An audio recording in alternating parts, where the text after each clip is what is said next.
Oke, halo semuanya, selamat malam ya. Oke, jadi hari ini kita bakal belajar bahan baru lagi yang mungkin akan lebih asik daripada materi yang sebelumnya ya, yang bernama callback. Oke, lalu untuk Slido malam hari ini ada di sini. Saya kasih langsung di ini ya, di Zoom chat ya. Kemudian kita akan mulai untuk materi kita di malam hari ini. Ups, waduh, langsung kebuka ya. Baik, materi malam hari ini kita akan membicarakan tentang sesuatu dari fitur di JavaScript yang bernama promise ya. Oke, promise apa nih katanya nih. Oke.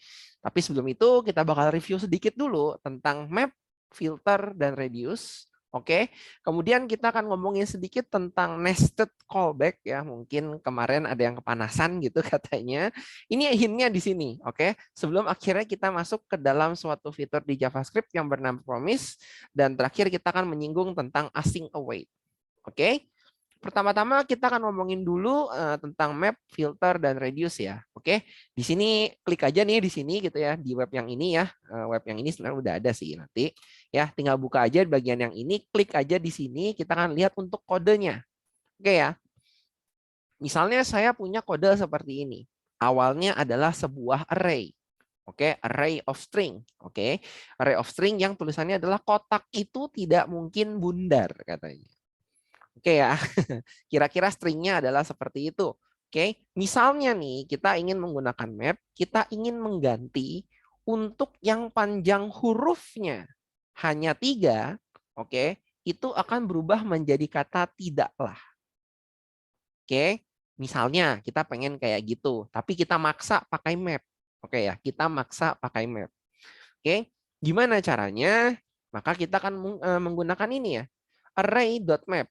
Oke, karena array.map ini akan mengembalikan suatu yang baru gitu ya, suatu array yang baru, maka kita bisa simpan const array setelah map sama dengan bla bla bla.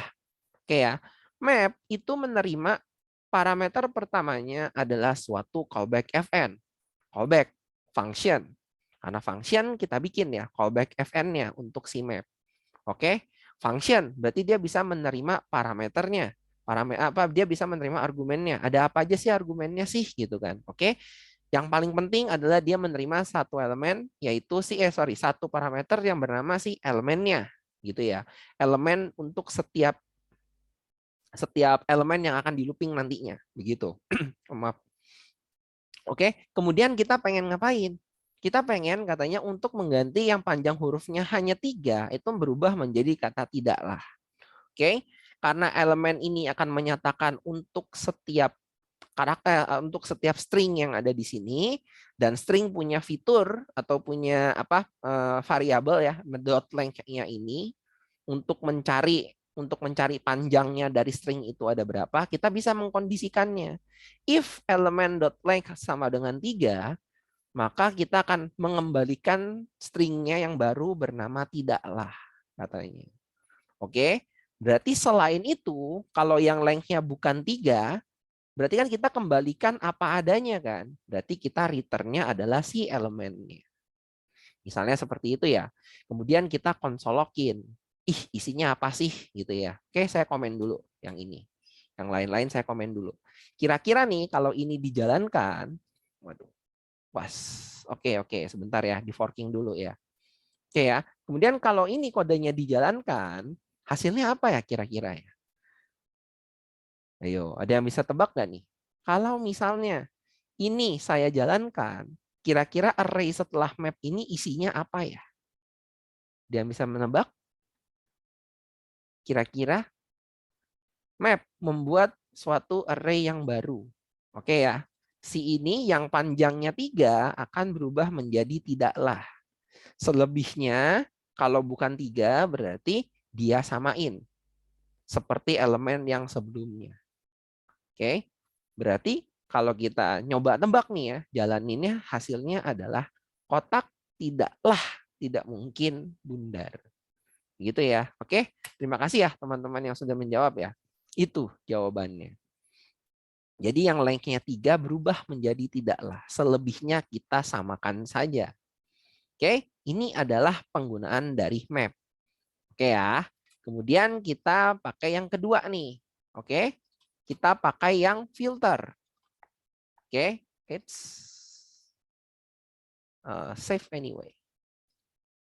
Oke, kita save ya. Yang ini maaf. Di sini saya simpan dulu. Nah, yang ini nih. Gimana nih yang seperti ini?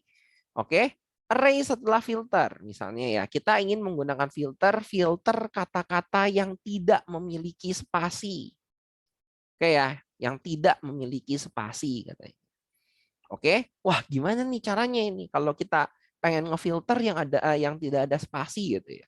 Oke ya, gimana caranya? Maka kita menggunakan suatu array.filter fungsinya. Oke, gimana caranya? Menggunakan filter. Nah, array.filter di sini kalau kita hover, nggak ada ya filter itu, parameter pertamanya adalah callback functions-nya. Oke, callback functions-nya.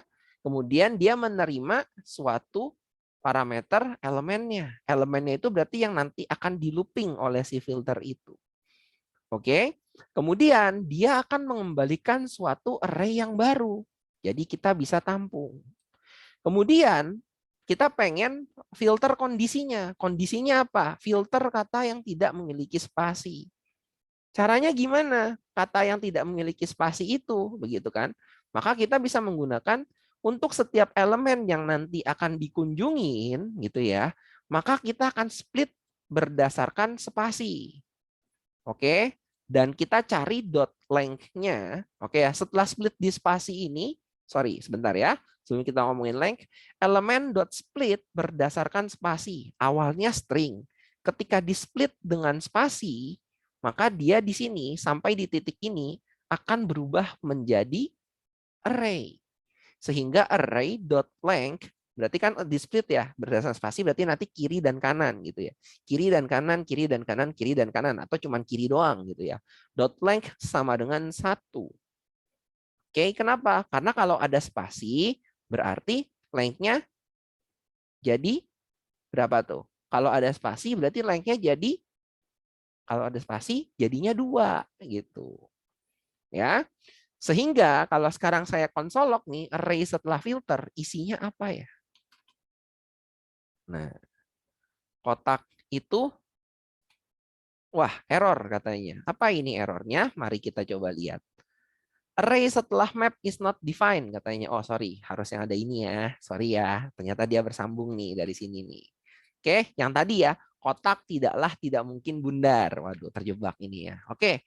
Jadinya sekarang saya pengen kotak tidaklah tidak mungkin bundar itu. Nah, terus sekarang kita pengen nyari nih, jadinya apa ya? Hasilnya adalah kotak tidaklah bundar. Oke. Maaf ya, tadi salah sedikit ya untuk yang tadi karena berlanjut dari yang atas. Oke, jadi kan ini kan tadi kan kotak tidaklah tidak mungkin bundar gitu kan. Kita pengen filter yang ada spasi. Yang ada spasi kan berarti yang ini. Berarti yang akan terfilter adalah yang sisanya nih, kotak tidaklah bundar. Sehingga terjadi yang di bawah sini. Begitu ceritanya. Oke, kemudian yang terakhir kita pengen ngomongin yang reduce. Reduce nih, reduce ya. Misalnya kita menggunakan reduce, kita ingin menghitung jumlah huruf dari seluruh elemen di dalam array. Oke, kita pakainya yang array setelah filter ya, berarti yang kotak tidaklah bundar ini. Oke, kita pengen hitung hurufnya ada berapa. Oke, kita pengen hitung hurufnya ada berapa. Ini berarti ada berapa? KOTAK berarti 5. Tidak 5 lah 3, 13. BUN 6, DAR 6, 19 atau 18 ini ya. Ya, kira-kira segitu ya. 18 atau 19. Mohon maaf kalau salah. Oke. Kemudian kita coba lihat hitungnya gimana ya. Sebenarnya bisa aja ya. Kita tinggal for each, kita hitungin length, kemudian di plus plus plus dapat. Oke. Cuman kita ingin level up sedikit, kita tidak menggunakan for each tapi kita menggunakan reduce. Reduce ya, reduce. Gimana tuh cara reduce? Reduce itu menerima suatu callback function. Lagi-lagi callback function. Tapi callback functionnya atau si fungsinya sekarang dia menerima 2 parameter. Bukan 1, bukan elemennya. Tapi yang diterima sekarang adalah 2. Yaitu apa? yaitu previous value-nya atau kita sebut sebagai akumulator di sini. Oke, dan yang satu lagi adalah current value-nya. Di sini berarti adalah nilai sekarang. Oke, jadi kita menerima fungsi yang punya dua parameter, akumulator dan nilai sekarang. Kemudian kita ingin ngapain? Kita kan pengen hitung jumlahnya ya. Kita pengen hitung jumlahnya, maka kita tulisnya return. Akumulator, angka sebelumnya, ditambahkan dengan nilai sekarang, berarti untuk setiap yang ditemukan ini, dot length. Length itu panjangnya. Oke, panjangnya ada berapa? Kotak panjangnya 5 gitu. String ini panjangnya 5. Dengan ada komanya nih, koma ya, radius itu kita ada komanya. Yang pertama adalah initial value-nya. Jadi parameter ini adalah sebagai initial value-nya atau value awalnya. Value awal untuk si akumulator, yaitu si 0 kita. Jadi nanti 0 ditambahkan dengan 5. Oke, kemudian 5 ditambahkan dengan ini, tambah berapa ini? 8 jadi 13, kemudian tambah 6 jadi 19. Harusnya nanti di konsol log ini akan jadi 19. Kita lihat ya. Oke, saya ada hitung nggak nih? Oh, belum di save ya? Baik, maaf. Tadi belum di save ya. Tuh, udah di save. Nah, ini setelah di save. Ini jadinya ada 19. Begitu ceritanya ya, reduce ya. Jadi akan mengambil yang sebelumnya, jadiin selanjutnya, jadiin selanjutnya, jadiin selanjutnya. Jadinya ada 19. Oke, jadi ini adalah secara singkat ya, penggunaan map, penggunaan filter, dan penggunaan reduce. Kira-kira seperti ini. Oke, ini review kita yang kemarin ya, tentang penggunaan fungsi-fungsi gitu kan. Lalu kita ngomongin satu lagi nih, namanya adalah callback ya, yang dibikin sendiri tapi bertingkat atau istilahnya nested callback. Kalau ada yang ingat yang di kemarin tuh yang soal Kamehameha gitu ya, atau ada yang Hadoken gitu kan. Nah, yang ini gitu ya. Nested callback, kita lihat kodenya kayak apa sih? Warning ya, kode ini sangat bertingkat. Jadi persiapkan mata kita baik-baik. Oke? Kita lihat sekarang, door. Wah, masih kosong. Ceritanya, kita ingin menggunakan fs untuk membaca 3 buah data. File 1.json, file 2.json, dan file 3.json. Oke, ingat kita lihat ini fungsinya apa? JSON ini sifatnya ini array of object ya nantinya ya. Oke, kita lihat cara bacanya gimana sih? Karena kita ingin membaca file, berarti kita membutuhkan fs di dalam Node.js ini. Oke ya, kalau di browser nanti di webnya langsung, yang kita butuhkan adalah yang bernama file reader. Oke, jadi kita harus bisa ngebedain ya, mana yang di browser, mana yang di Node.js-nya nanti. Oke, karena di sini kita pakai Node, kita pakainya fs namanya. Const fs require fs. Oke, kalau kita baca dari dokumentasinya fs kemarin di node.js.org itu, oke, kita baca dokumentasinya, fs itu punya sebuah fungsi yang bernama read file. Dan dia itu menerima 3 parameter fungsi tersebut. Oke, parameter ke-1 adalah nama dan posisi dari filenya yang ingin dibaca. Parameter kedua adalah options-nya. Atau kalau kita ngomonginnya encoding-nya. Karena kalau nggak pakai nanti bacanya tulisan naujubillah. Angka-angka tidak jelas, heksadesimal. Kalau kita pakai encoding supaya bisa ditranslate ke dalam teks yang kita biasa baca. Oke, umumnya encodingnya bernama UTF-8. Oke, kemudian parameter ketiganya adalah si fungsi callback-nya. Kembali lagi, karena dia merupakan suatu fungsi, ketika diinvoke kita bisa memberikan argumennya. Oke, dan kita harus tahu berarti parameternya itu ada apa aja. Fn callback itu punya 2 parameter, yaitu parameter ke-1-nya adalah si ERR-nya, dan parameter keduanya adalah data hasil bacaannya. Oke, jadi kira-kira seperti itu ya. kita pengen baca sekarang. Baca file 1, baca file 2, baca file 3, kemudian kita ingin gabungin pada akhirnya. Oke, kita pengen gabungin nih menjadi suatu string gabungan. Misalnya berarti ini Devi, ini Maudi, ini Melisa. Berarti nanti tulisannya di terakhir ada Devi, Maudi, Melisa gitu ya. Gimana caranya kita bacanya? Ya udah, kita baca satu-satu. Pertama-tama kita baca dulu yang file pertama. fs.readfile. Baca data pertama. Data pertama saya ada di folder dummies namanya file1.json. Maka saya akan menggunakan ./dummies. Itu menyatakan saya baca berdasarkan foldernya sekarang, /dummies, lagi file1.json. Oke, slash itu garis miring ya berarti ya. Garing dummies, garing file1.json. Koma adalah options berupa objek atau string encodingnya. Yang saya gunakan adalah UTF-8. Kemudian adalah fn callback-nya. Fn callback-nya ke bawah, belum selesai ya. Oke, di sini saya menyatakan parameter ke-1 adalah error ya. Berarti saya sebutnya ERR. Dan parameter kedua adalah data yang dibaca dari file 1.json ini. Saya tulisnya data 1. Oke, kemudian saya pengen cek nih, dari hasil baca ini tadi ada error nggak sih? Maka saya bisa menggunakan apabila terjadi error, maka saya if ERR.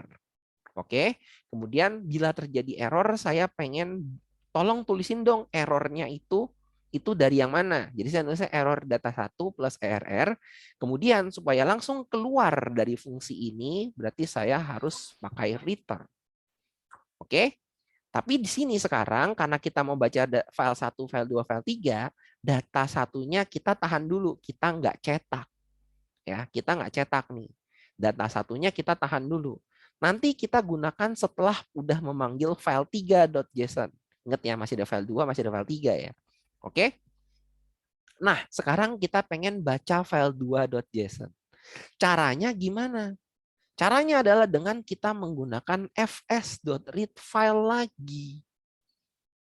Jadi di dalam fs.readfile, di dalam callback-nya ini, kita panggil fs.readfile lagi.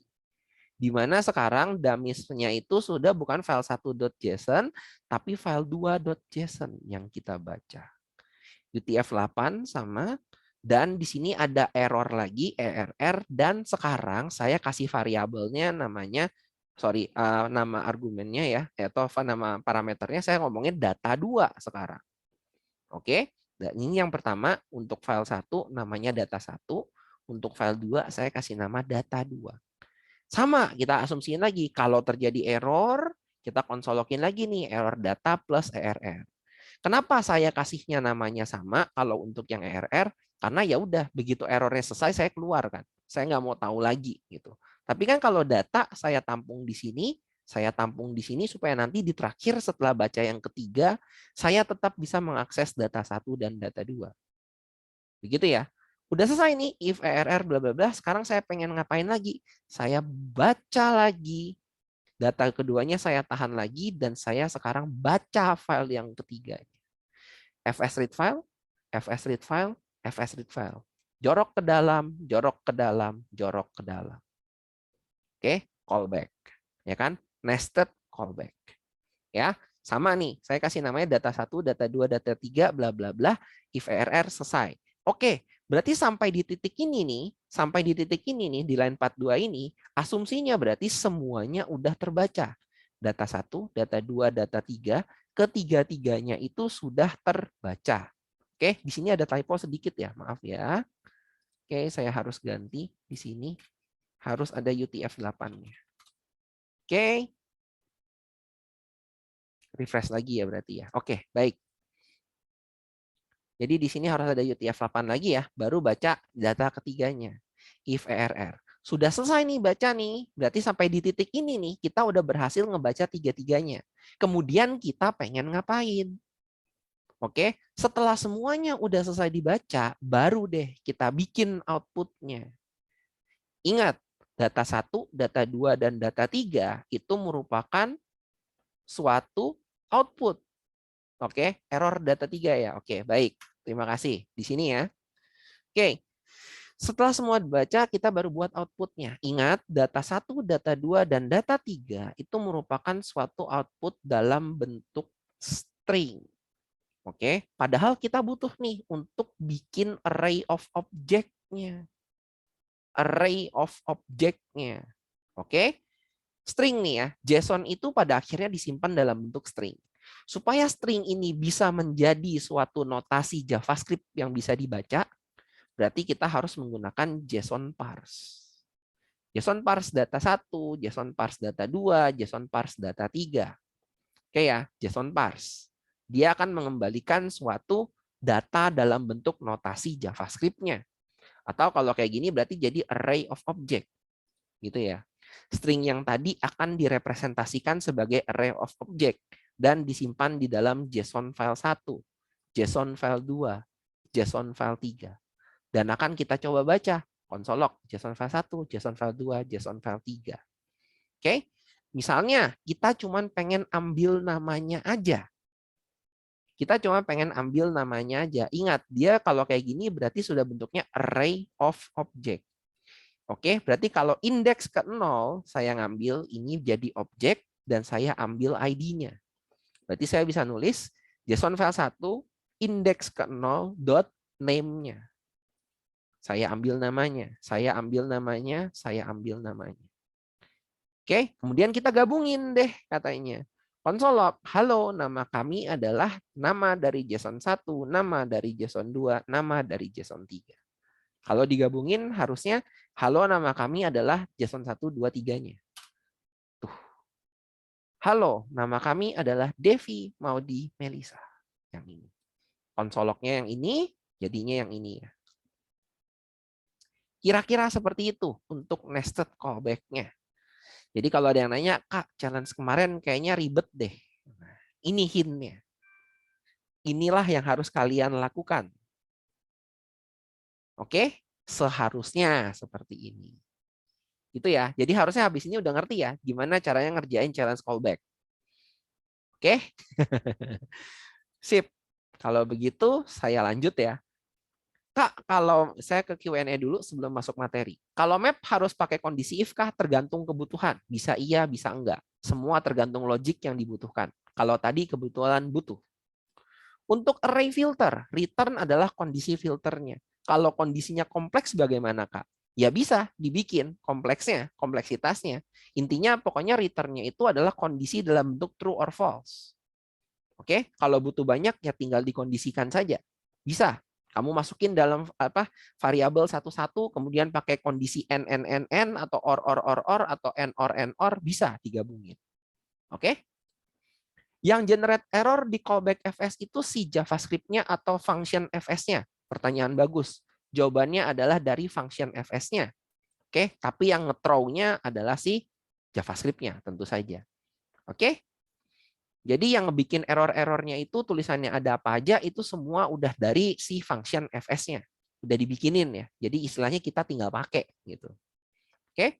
Kak, apakah harus di nested callback untuk memanggil setiap JSON? Bukannya bisa dipisahkan. Bisa. Banyak jalan untuk menuju Roma. Cuman di sini karena kita lagi belajar callback, jadi saya ngajarinnya cara yang ini.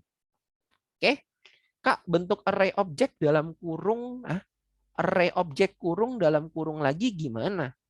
Kurung curly bracket begini, tidak ada curly bracket dalam curly bracket. Oke? Jarang banget ya ada ya. Dalam notasi JSON ini tidak diperbolehkan. Oke? Bracket dalam bracket begini kalau dalam notasi JSON itu tidak diperbolehkan. Kira-kira seperti itu. Aku udah selesai baru hint. Waduh. Untuk reduce apakah cuma bisa dipakai untuk perhitungan saja? Tidak ya. Tidak hanya harus perhitungan aja. Tapi misalnya untuk membuat suatu array baru yang terakhir gitu. Oke, saya tahan dulu ya pertanyaan yang baru-baru muncul ya. Berarti habis ini baru kita ngomongin. Untuk reduce apa cuma bisa dipakai untuk perhitungan saja? Maka jawabannya tidak. Untuk menghasilkan suatu angka akhir yang hasilnya hanyalah satu. Misalnya menggabungin array. Jadi hasilnya adalah array gabungan. Bisa nggak? Bisa. Menghasilkan objek baru, objek yang gabungan dari semuanya. Bisa nggak? Bisa. Gitu kira-kira ya. Menghasilkan array of objek gabungan. Bisa nggak? Bisa juga. Oke, jadi nggak hanya harus perhitungan mulu. Oke, cuman contoh paling gampang memang pakai perhitungan. Makanya saya contohinnya perhitungan. Begitu ya. Oke, kira-kira seperti itu. Oke, kita lanjut ya kalau begitu ya. Maaf, kita lanjut untuk yang sekarang. Dor, kita ngomongin tentang bahan baru kita di malam hari ini. Oke, gimana nih perasaannya kalau kita bikin callback? Waduh, gitu kan pertanyaannya kan? Membagongkan kan? Apalagi kalau sudah ngomongin tentang nested callback Kak yang tadi. Wah, kepala langsung meledak. Wah, dor, dor, dor, dor, dor, gitu katanya. Oke, nah mari kita coba memperingan masalahnya kita dengan suatu teknik yang baru. Oke ya, sesuatu yang bernama adalah promise. Promise itu katanya merupakan teknik baru yang diperkenalkan dalam IS6, IS6 ya. Atau IS6 itu adalah standar JavaScript tahun 2015. Oke? Diperkenalkan sebagai teknik abstraksi untuk callback, untuk menghindari callback hell. Callback hell tuh kayak tadi ya, indentasinya banyak begitu kan. Oke, cuman kalau callback-nya kita kebetulan cuma 3.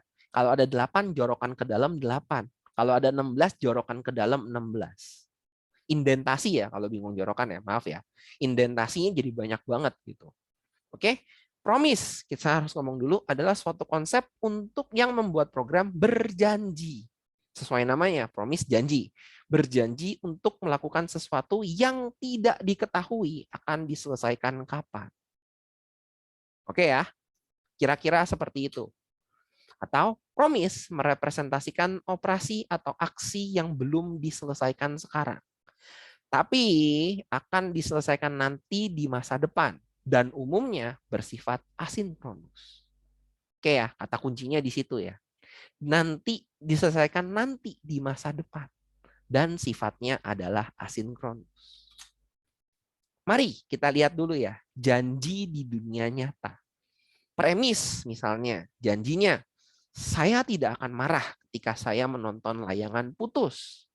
Maaf ya sebut merek ya sekali lagi ya. Pasti tahu lah ya, kemarin-kemarin sempat heboh banget kan untuk yang ini gitu kan.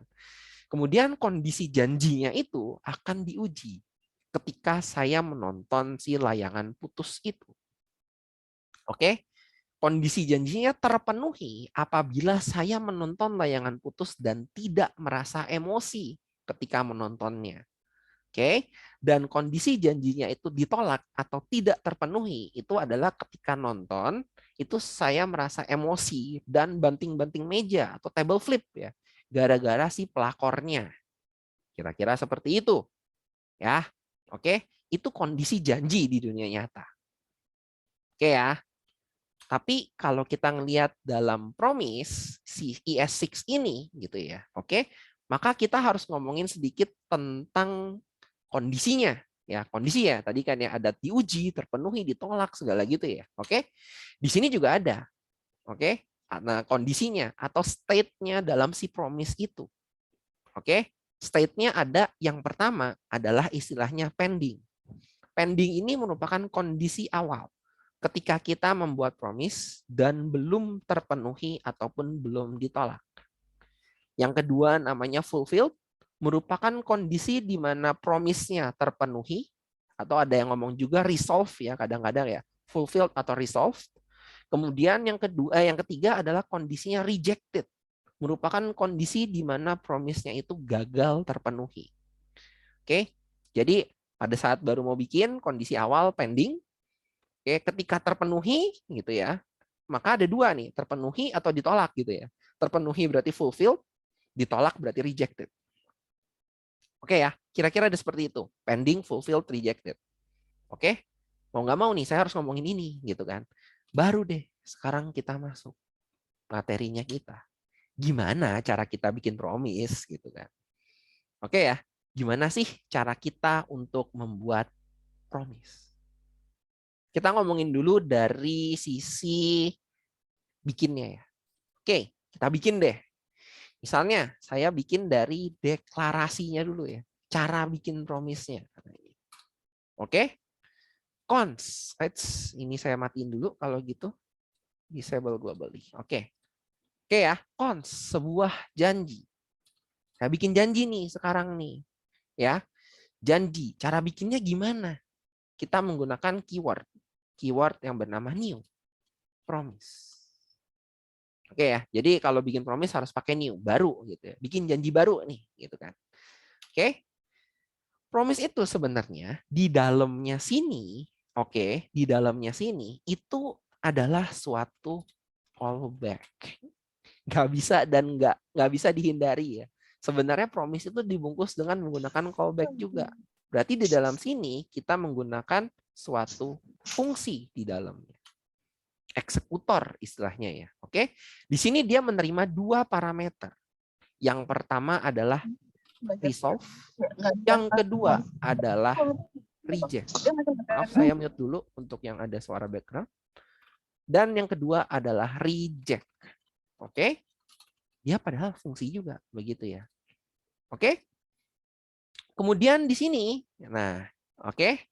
New promise nih, resolve reject nih ya. Tapi di sini sebenarnya ada suatu fungsiception. Kenapa? Karena resolve dan reject ini, oke, sebenarnya adalah sebuah fungsi lagi. Oke ya, adalah sebuah fungsi lagi. Begitu. Ya. Jadi benar-benar udah callback, resolve reject-nya itu juga suatu fungsi lagi. Callback lagi dia sebenarnya. Oke? Maka kita bikin nih kondisinya. Bila terjadi suatu error. Oke ya. If, kita cuma nulis doang ya. If, bila terjadi suatu kondisi error. Oke ya. Ini cuma sekali lagi ya, ini bukan kode beneran ya. Oke? Ini bukan kode beneran. If bila terjadi suatu error, maka kita akan memanggil si reject-nya. Memanggil si reject-nya. Dalam kurung, kita berikan, errornya gara-gara apa sih? Itu ya. Atau kita ngomongnya message error atau data error yang ingin diberikan. Oke? Kemudian di dalam kondisi lainnya nih, misalnya nih ya, oke, bla bla bla gitu kan, insert our logic here kan, masukin logic di sini, masukin logic di sini, oke. Kemudian misalnya bila terjadi suatu sukses, misalnya, bila terjadi suatu sukses, janji yang sukses di tengah jalan, maka kita akan kembalikan atau manggil si resolve, oke. Resolve dalam kurung. Oke, sekali lagi ya, dua-duanya itu fungsi jadinya. Baik resolve maupun reject itu adalah suatu fungsi. Oke, di dalam sini kita akan memberikan data kembaliannya. Oke, data kembaliannya yang sukses. Nggak harus string loh ya. Bisa array, bisa object, bisa array of object, bisa integer, bisa yang lainnya. Jadi bikinnya seperti ini. Kemudian pertanyaannya, kalau declare, ini kan deklarasinya nih, berarti ada pakainya. Oke ya, ada pakainya.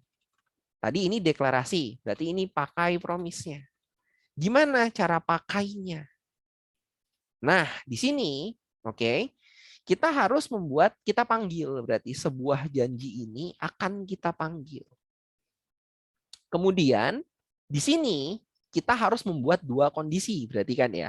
Oke, kita kan pada saat memanggil janji ini berarti kan kita ngetes. Kita mengetes janjinya sebenarnya berhasil. Oke, berhasil, fulfilled atau ditolak. Ditolak atau rejected. Oke, berarti ada dua kondisi kan?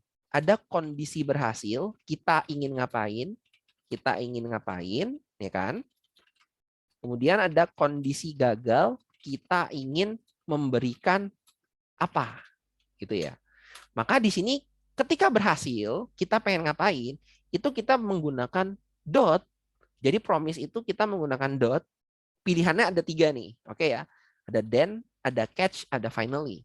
Yang akan saya gunakan di sini cuma then dan catch ya. Then adalah ketika kondisinya berhasil.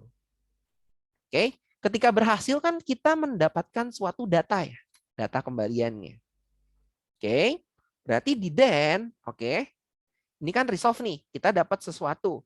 Berarti di then ini supaya bisa mendapatkan si sesuatunya itu, gitu ya.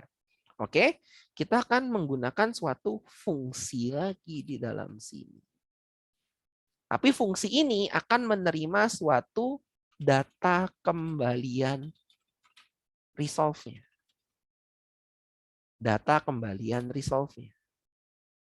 Oke, berarti yang ini akan dikirimkan nanti ke sini. Lalu kita pengen ngapain? Ya udah, lakukan logic ketika promise-nya berhasil. Oke, kemudian ada .then ketika berhasil, berarti ada ketika gagal. Ketika gagal, kita menggunakan .catch. Oke, ini berarti kita ingin menerima si reject-nya. Oke ya, gimana cara terimanya? Sama, fungsi lagi. Cuman sekarang adalah kita menerimanya bukan datanya dari kembalian resolve, tapi error kembalian reject-nya. Jadi dari reject-nya punya yang akan ditangkap sama dia. Kemudian ya udah kita lakukan logic ketika promise-nya gagal. Gitu jadinya. Dirapihin ya jadinya ya. Oke. Ya. Fn resolve. Berarti ini Fn reject. Nah, tuh supaya enggak terjadi apa-apa. Gitu jadinya. Ya, ini adalah cara membuatnya dan cara declare-nya dan cara pakainya. Nah, gitu ya. Oke. Gimana kalau kita benar-benar pengen bikin ini jadi kode ceritanya. Ini kan declare-nya nih, janjinya nih, kan? Kita pengen bikinnya deh. Gimana ya kita bikinnya? Nah, contoh nih ya, contoh aja ya. Kita bikin janji yang sederhana banget. Cons, janji pertamaku adalah suatu, kembali lagi ke kata-kata yang atas ya, kita pakai new promise. New promise. Oke? Di mana di dalamnya kita membuat handlernya, function callback-nya, oke ya, yang menerima dua parameter tadi adalah resolve dan reject. Oke, namanya boleh beda ya, terserah kita ya. Pokoknya kita tahu dia dua parameter, yang pertama untuk si resolve, yang kedua untuk si reject. Oke? Misalnya di sini kita kembali lagi bermain-main dengan asynchronous function yang kemarin, namanya adalah set timeout. Nah, itu ya. Misalnya untuk menganalogikan proses yang asinkronus gitu ya. Oke, di mana dia menerima suatu function di dalam sini dan durasinya. Durasinya misalnya 1000. Setelah selesai, kita pengen mengembalikan sesuatu. Karena kita bungkus dalam promise, berarti ketika selesai yang akan dipanggil adalah si siapa? Resolve atau reject? Nah, boleh coba ditulis di Zoom chat. Resolve. Resolve ya. Oke, baik. Terima kasih. Berarti yang akan kita gunakan adalah resolve. Misalnya kita cuma pengen nulis nih ya, hore, janjiku berhasil loh. Gitu. Misalnya, oke. Di sini ceritanya saya tidak ada reject-nya. Berarti promise ini selalu berhasil ceritanya. Oke, janji ini selalu yang pasti terpenuhi. Nggak ada reject-reject-nya sama sekali. Misalnya seperti itu ya. Oke, kemudian kita pengen bikin cara pakainya. Cara pakainya gimana? Cara pakainya berarti adalah kita tinggal panggil janji pertamaku. Kemudian karena pasti berhasilnya doang, pasti berhasil saja, berarti yang akan saya gunakan hanyalah .then-nya saja. Oke, di mana di dalam .then itu menerima suatu fn resolve-nya. Berarti adalah suatu fn, function resolve-nya, di mana menerima suatu parameternya. Atau saya sebutnya mungkin data hasil resolve-nya aja. Oke ya. Kemudian setelah dapat saya pengen ngapain? Misalnya saya cuma pengen cetak aja. Console log. Lagi-lagi data hasil resolve. Jadi ketika kode ini dijalankan, gitu ya. Kalau kode ini dijalankan, not index promise JS. nunggu 1 detik, hore, janjiku berhasil. Nah, kira-kira seperti ini ya. Oke? Kira-kira seperti ini cara mendeklarasikan suatu promise ya, tapi bisa juga terjadi rejected misalnya kan. Oke? Misalnya bisa juga. Misalnya di sini kita pakainya reject-nya aja deh gitu kan. Oke? Kita pakainya reject-nya aja nih. Berarti kalau pakai reject di sini cuma ada then, kalau saya panggil berarti yang akan terjadi adalah errornya seperti ini. Oke? Unhandled promise rejection. Errornya seperti ini. Kenapa? Karena kita sebenarnya terjadi error gitu kan. Sebenarnya terjadi error karena reject, tapi kita nggak ngehandle reject-nya. Gimana caranya ngehandle reject-nya? Berarti selain .then sini kita harus pakai .catch. Nah, di sini adalah fn untuk reject-nya, yaitu error dari reject. Misalnya kita ngapain ya? Kita sama deh, misalnya console log. Error dari reject. Kita jalankan. Maka yang muncul, hore janjiku berhasil loh. Padahal ini reject ya. Maaf ya. Gitu. Cuman analogi aja. Seperti itu kira-kira. Oke? Kira-kira adalah seperti ini. Cara kita menggunakan si promise secara sederhananya. Ini ya contoh-contohnya yang bisa dilihat ya di sini. Oke, harusnya sama sih. Oke, harusnya sama sih. Yang contoh yang ini. Nah, tapi sekarang kita punya pertanyaan selanjutnya. Masa sih promise cuman sesingkat ini gitu kan ya. Oke? Atau kita ngomongnya, cara sebelumnya adalah cara sederhananya untuk membuat promise yang tidak bisa menerima parameter. Oke, sekarang kita punya pertanyaan. Gimana nih kalau promise mau menerima parameter? Oke? Nah, inilah yang umumnya kita gunakan biasanya ketika kita membuat promise-nya ya. Biasanya umumnya sih kita bakal menggunakan ya. Cuman kalau kita pengen bikin sendiri ya itu. Kita harus tahu. Inilah yang umumnya digunakan. Membungkus promise di dalam sebuah fungsi. Oke, jadi promise yang katanya udah fungsi ini kita bungkus lagi di dalam fungsi. Oke? Contohnya gimana? Contohnya ya.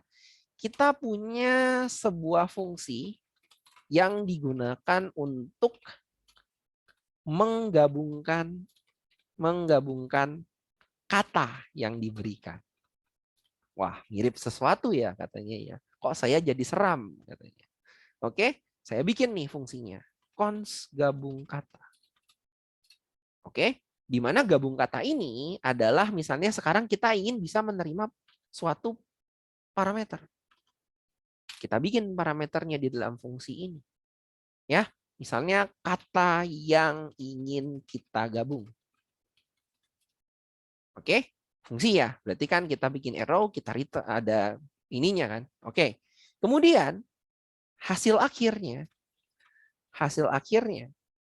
adalah dengan mengembalikan promise-nya. Jadi di dalam sini adalah hasil akhirnya adalah mengembalikan promise. Mengembalikan berarti menggunakan kata-kata return. Return apa? Promise, new promise. Di dalam sini isinya apa? Fungsi lagi. fn-nya resolve reject. Ya, resolve, reject. Panah. Waduh, di sini. Oke ya. Ya udah, kita bikinlah logiknya kita. Bikin logik yang kita inginkan. Misalnya apa? Ya udah, kita pengen gabungin kan. Misalnya kita pengen cek dulu deh kondisi dulu deh. Kita bikin kondisi bahwa kata yang ingin digabung, yang ingin kita gabung, oke, tidak boleh kosong atau nol lah, misalnya ya paling gampang ya nol aja deh. Oke, maka kita bikin kondisinya. If kata yang ingin kita gabung, oke, berarti kalau kita pengen bikin kondisinya langsung dilempar lewat reject, berarti kita bikin kondisi negatifnya sama dengan nol. Oke, negatifnya kan berarti nol ya. Oke, maka kita akan lempar lewat reject. Oke, misalnya reject nih, sorry, ya katanya nol nih. Oke, kata yang diinput nol nih, kata yang diinput nol nih, gitu katanya. Oke, kemudian apabila sebaliknya, berarti bila sebaliknya, else di sini, maka kita akan menggunakan si resolve-nya. Oke, resolve. Resolve-nya apa? Ya udah kita balikin lagi deh kata yang ingin kita gabung. Loh, kok nggak nyambung, nggak gabung nih ceritanya? Sebentar. Gitu ya, sebentar. Mainannya di sini. Oke, sekarang kita ingin menggunakan promise-nya.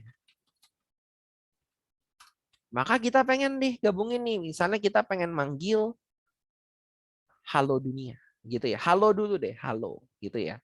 Halo dulu. Kita cuma pengen cetak nanti. Kalau dapat halo, kita cetak. Gitu ya ceritanya. Gimana ya caranya? Maka caranya dengan kita memanggil. Gabung kata. Kita panggil misalnya halo. Ya kan? Ini nanti akan dicek nih. Kosong nggak ya? Kalau gitu kita resolve. Halo. Kemudian apabila ada kondisi berhasilnya, berhasil itu berarti resolve ya. Kita ngapain nih resolve-nya? Berarti pakai dot then. Kita mendapatkan suatu datanya. Misalnya resolve itu kita pengen ngomongin dunia deh ya. Halo kita pasti gabungin dengan kata-kata dunia. Gitu ya. Jadi nanti tulisannya halo dunia. Ada spasi deh. Nah, gitu. Oke. Kemudian then di sini kita ngapain? Then-nya adalah suatu fn resolve-nya lagi. Fn resolve-nya apa? Kita dapat si data hasil resolve-nya ya. Atau kalau udah tahu ya, biasa ngomongin data aja sih sebenarnya. Oke. Di sini kita ngapain? Pengen nyetak doang ceritanya. Ya udah, konsol log deh. Data hasil resolve-nya. Oke, kemudian selalu kalau promise ya, selalu biasakan kita harus membuat dua sisi koinnya. Ada yang berhasilnya, ada yang gagalnya. Berarti kondisi gagal atau reject-nya menggunakan dot catch. Oke, dot catch nih kita bikin nih untuk fn rejected-nya ya. Fn reject-nya adalah error dari reject adalah ya udah kita console log juga deh. Console log reject-nya. Reject-nya apa sih? Oh, error dari reject. Oke. Sehingga kalau ini saya jalankan, hasilnya apa ya? Ada yang tahu teman-teman? Kira-kira hasilnya apa? Halo world. Halo dunia ya. Oke, kita coba ya. Apakah benar ataukah akan terjadi error? Halo dunia. Kok bisa kita gabungin halo, tiba-tiba ada dunianya di sini? Bisa, karena kembaliin lewat resolve. Bagaimana kalau seandainya saya isi ini sebagai null? Apakah dia akan masuk ke reject? Kita lihat ya. Sorry, kata yang di input null nih. Masuk ke reject-nya. Yang nongol yang ini. Dan-nya enggak nongol. Begitu ya kira-kira ya. Cara penggunaan promise pada umumnya. Oke, kita coba lihat ke Q&A. Ada yang nanya. Waduh. Oke, kenapa file JSON harus dibaca dulu? Apakah JSON setelah diparse tidak memberikan pesan errornya sendiri? File JSON itu memang harus karena kan ceritanya tadi kita ingin membaca file JSON gitu kan. File JSON itu kalau dibaca di dalam FS itu jadinya string doang. Berarti supaya stringnya itu berubah menjadi notasi JavaScript, berarti jadi array of object, itu harus diparse. Gitu loh. Oke? Apakah JSON setelah diparse tidak memberikan pesan errornya sendiri? Sebenarnya ada sih harusnya sih ya, oke. Cuman kan kita lagi belajar callback-nya. Jadi ya kira-kira kita bikin errornya seperti itulah gitu maksudnya. Oke. Lalu kalau ditanya itu errornya dari FS ya yang tadi ya. If error itu error karena FS. Mungkin karena filenya salah baca atau apa gitu maksudnya. Oke, kira-kira seperti itu ya. Promise itu function bukan Kak? Wah, itu kalau ditanya kayak gitu, kamu harus baca sendiri dari sejarah JavaScript-nya. JavaScript promise. Oke. Jangan kaget ya, promise adalah suatu objek ya, yang merepresentasikan eventual completions atau failure of an asynchronous operation and its resulting value. Oke, jadi sebenarnya kalau ditanya promise itu apa? Sebenarnya dia adalah suatu objek. Oke, jadi bukan functions ya, tapi dia lebih ke objek. Oke, cuman tadi kita ngebungkusnya di dalam suatu fungsi. Ya, kembalian resolve itu ditulis di dalam return atau langsung di parameter resolve-nya, di dalam parameter resolve-nya. Karena dia itu merupakan suatu fungsi ya, jadinya ya. Resolve-nya itu adalah callback functions-nya. Oke, kira-kira seperti itu. Berarti throw sama reject mirip, Kak. Pertanyaan yang bagus ya. Throw sama reject itu mirip, Kak. Kalau di dalam konsepnya promise, sebenarnya yang kita gunakan namanya resolve reject ya, bukan throw. Oke, kita ngomongnya begitu aja. Nanti akan ada contohnya penggunaan throw kok. Tenang, tahan dulu. Di contoh case yang barusan, yang dimaksud dengan masa yang akan datangnya itu yang mana ya, Kak? Yang dimaksud dengan masa yang akan datangnya adalah, oke, baik. Ketika kita menggunakan manggil ya, gabung kata halo, konsolok nih. Saya konsolok ya. Gabung kata. Gabung kata sesuatu. Oke, maka dia hanya akan mengembalikan return new promise-nya. Oke, ini pertanyaan bagus ya. Kapan itu masa depannya? Kita coba lihat not index promise yes. Maka dia tulisannya adalah promise. Oke, promise yang sudah mengembalikan suatu hasil ya. Di sini udah ada hasilnya, namanya adalah sesuatu dunia. Tapi kalau misalnya yang kita gunakan adalah proses yang asinkronus, yang belum tahu kembaliannya kapan, ya, misalnya saya menggunakan yang set timeout ini nih, gitu ya. Oke, yang ini nih, ya. Oke, janji pertamaku ini saya tulis konsolok janji pertamaku. Maka ini yang akan terjadi harusnya nih tulisannya promise pending. Oke, promise pending. Kenapa? Karena masa depannya belum tahu akankah berhasil atau akankah gagal. Begitu ya. Kenapa? Karena prosesnya tadi sudah asinkronus. Oke, kalau yang ini kebetulan langsung dapat hasilnya. Jadi nggak kelihatan ada pendingnya. Tapi langsung ngedapetin hasilnya, sesuatu dunia. Which is ini adalah si resolve-nya, resolve value-nya. Kira-kira gitu sih. Oke, ini pertanyaan yang bagus ya. Kapan sih masa depannya itu gitu kan? Oke, karena ini kurang dari beberapa milisecond ya, langsung diproses there gitu. Jadi kita nggak bisa ngelihat pendingnya ini. Gitu sih. Ini error bawahnya mohon diabaikan ya, karena kan tadi ada error gitu. Oke. Yang kita lihat yang ininya aja, promise pending. Jadi by default gitu ya, kalau belum kelihatan masa depannya, si promise-nya kita panggil itu hanya terjadi pending. Karena belum tahu dia akan terfulfilled atau terreject. Gitu sih. Oke, thank you ya, Neko-chan ya. Pertanyaannya bagus yang ini. Untuk resolve atau reject juga bisa sebagai function. Resolve atau reject itu memang udah function di dalam sini. FN callback-nya. Oke. Pending karena kita nggak masukin argumennya. Enggak sih. Maksudnya kalau kita konsolok begini kan promise nih. Promise kan berarti tadi masih nunggu kan. Karena kan set timeout-nya 1 detik kan. Oke. Tapi kan kita udah minta dia konsolok nih. Jadi dia belum tahu hasilnya apa. Makanya di sini tulisannya masih pending. Tapi kalau kita melihatnya di 1 detik kemudian, berarti dia udah berhasil. Berarti kan hasilnya nanti sesuatu harusnya adalah si konsolnya tadi ya. Apa sih tadi ini? Janji pertamaku itu tadi apa sih? Hore janjiku berhasil loh gitu kan. Either rejected or resolve gitu maksudnya. Gitu.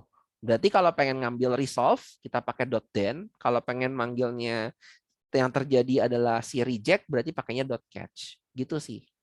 Makanya promise itu adalah suatu janji yang terpending ya, yang kita belum tahu dua sisi koinnya.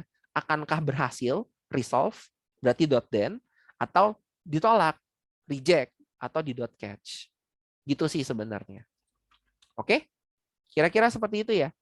Untuk promise, best practice-nya dipakai buat apa, Kak? Wah, tenang. Nanti kamu akan masuk habis ini dengan sangat puasnya. Tunggu aja. Oke? Tadi yang ketiga untuk apa, Kak? Selain .then dan .catch, .finally.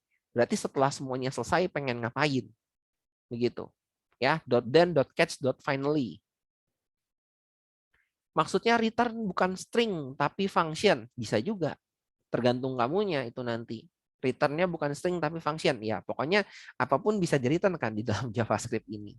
Nggak hanya string, nggak hanya array, nggak hanya objek gitu kan. Function pun sebenarnya salah satu objek kan. Jadi bisa di-return kan. Oke? Tapi itu udah tingkat lanjut ya kalau pengen return functions ya. Kan kalau statusnya pending, apakah kemungkinan dia memberikan hasil? Iya, dia memberikan hasil. Tapi kan tadi set timeout-nya 1 detik kemudian. Makanya supaya kita tahu di ketika dia dapatnya adalah berhasil atau gagal, itu kita menggunakan .then dan .catch. Gitu ceritanya. Jadi gimana caranya, Kak, keluar dari callback help pakai promise, Kak? Ya sabar atuh. Kita baru ngomongin promise-nya. Nanti kalau dikasih langsung, kamunya nggak ngerti. Gitu kan? Belajarnya pelan-pelan dong. Kok suka ngegas? Nanti digas beneran pusing loh. Nanti akan ada waktunya digas beneran loh ya.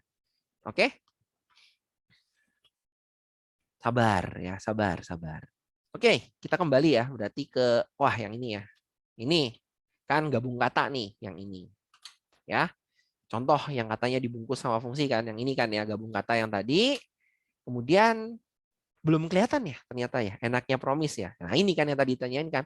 Jadi gimana Kak caranya keluar dari callback hell katanya kan. Nah, ini penyederhanaan callback hell pada promise menggunakan promise chaining ya. Oke, atau janji berantainya yang diselesaikan secara berurutan. Oke, berurutan itu maksudnya gimana ya kalau begitu?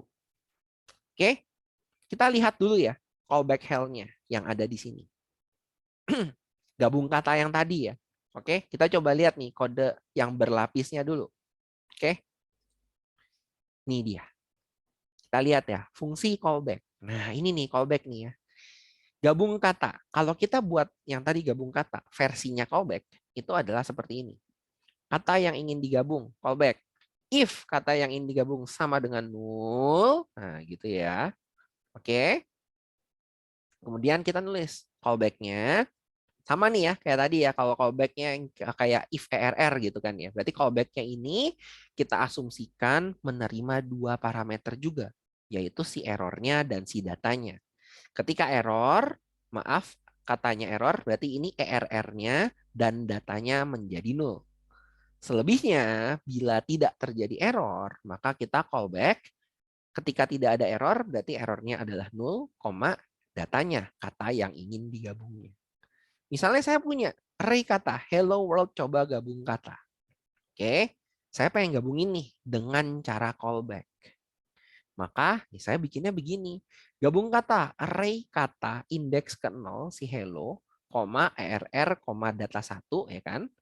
Panah, if ERR, konsolok ERR, katanya. Else, bla bla bla. If else, bla bla bla. Ini kan callback hell yang kita inginkan. Kalau kita punya banyak, kalau kita lihat indentasinya seenak ini. Kemudian kalau udah selesai, kita konsolok. Oke, ini pakai sesuatu yang namanya adalah, ada yang udah tahu ini namanya apa? Ada yang tahu namanya apa? Ini namanya adalah string literal atau template literal. Ya. Oke, kalian teman-teman bisa coba cari sendiri ya. String literal atau template literal. Oke, ini adalah cara untuk menuliskan string yang panjang dengan cara yang lebih pendek. Begitu. Oke, curly bracket, ya kan? Pakainya curly, curly, curly, curly gitu ya. Dollar, curly, dollar, curly, dollar, curly, dollar, curly, dollar, curly gitu. Oke, atau yang mungkin kriwel ya katanya, atau double kriwel atau apa gitu. Ini pakainya backtick ya depannya ya. Betul, backtick. Tombol shift di atas escape itu ya. Oke? Di bawah escape. Maaf. Oke, backtick istilahnya. Oke? Jadi ini kalau saya jalankan kode ini, itu hasilnya hello world coba gabung kata. Tapi ini kalau kita jalankan kodenya ini itu sangat berapa? Sangat berindentasi. Begitu ya. Oke? Maka sekarang saya akan coba untuk pakai versi promise-nya. Yang kata yang ingin digabung yang tadi ya, return new promise ini. Gitu ya, oke. Tapi sekarang saya tidak pakai dunianya ini ya. Jadi benar-benar yang dibalikin cuma kata yang ingin digabungnya aja. Oke, bagaimanakah cara kita untuk membuatnya? Kalau kita punya si array katanya adalah ini. Saya copy ya yang ini ya. Nah, jadi saya punya array kata ini. Pengen hasilnya sama kayak ini juga. Hello world coba gabung kata. Hello world coba gabung kata. Tapi saya pengen bikin ini pakai cara promise katanya. Oke? Pakai cara promise. Gimana ya kalau gitu? Oke. Bagi yang udah mengerti, mohon bersabar, jangan protes dulu ya apa yang akan saya ketik. Tenang, kita belajarinnya bertahap. Oke? Jadi kita akan membuat suatu namanya adalah rantai promise atau istilahnya promise chaining. Oke, gimana cara kita bikin promise chainingnya? Ya udah kita panggil deh gabung kata dalam kurung kita panggil nih array kata indeks ke 0. Kemudian kita pakai .then kita mendapatkan data hasil resolve-nya. Resolve. Ini saya udah bikin cepet ya jadinya ya begitu kan. Oke. Kemudian di sini ngapain? Lalu di sini kita akan panggil promise lagi. Gimana cara kita panggilnya? Oke. Kita bikin dulu deh ada .catch-nya. Error. Gitu ya. Kita console log error. Ada .then ada .catch kan? Gitu ya. Di sini kita pengen panggil promise-nya lagi. Gimana caranya? Kita gabung kata lagi, array kata indeks ke 1. Kemudian kita pakai, oke, kita pakainya gimana? Nggak kayak gini ternyata. Kalau kita pengen gabungin, ya kita pakainya data hasil resolve yang sebelumnya ya, ditambahkan kutip, ditambahkan ini. Oke, kemudian kita ngapain? Kalau kita taunya promise kayak tadi, berarti yang akan kita tuliskan adalah di sini .then lagi di sini. Oke, data hasil resolve yang kedua. Oke, kita panah lagi. Kemudian kita .catch lagi err. Console log err. Oke. Kemudian di sini kita ngapain? Kita panggil lagi gabung kata. Data hasil resolve yang kedua ditambahkan dengan array kata indeks kedua.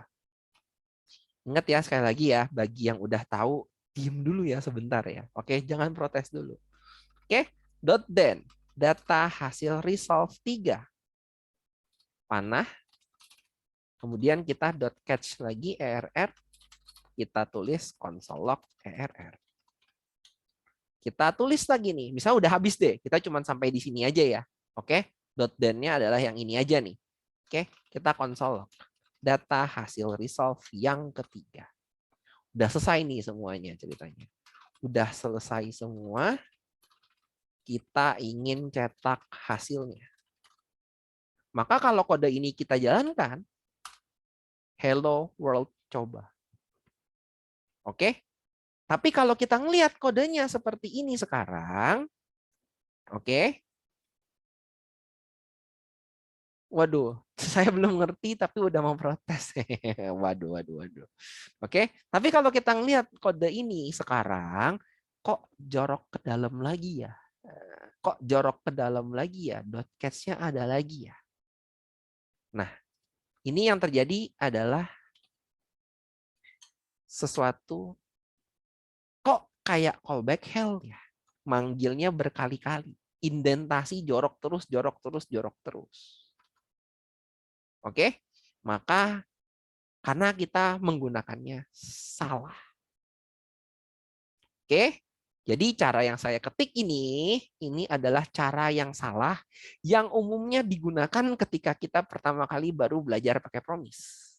Kita pokoknya kalau promise harus ada .then .catch kan. Berarti kalau saya pengen manggil lagi, gabungin lagi .then .catch lagi kan. Berarti kalau saya mau manggil, saya gabungin lagi .then .catch lagi kan. Ini adalah suatu hal yang salah. Maka kalau di callback ada yang namanya callback hell.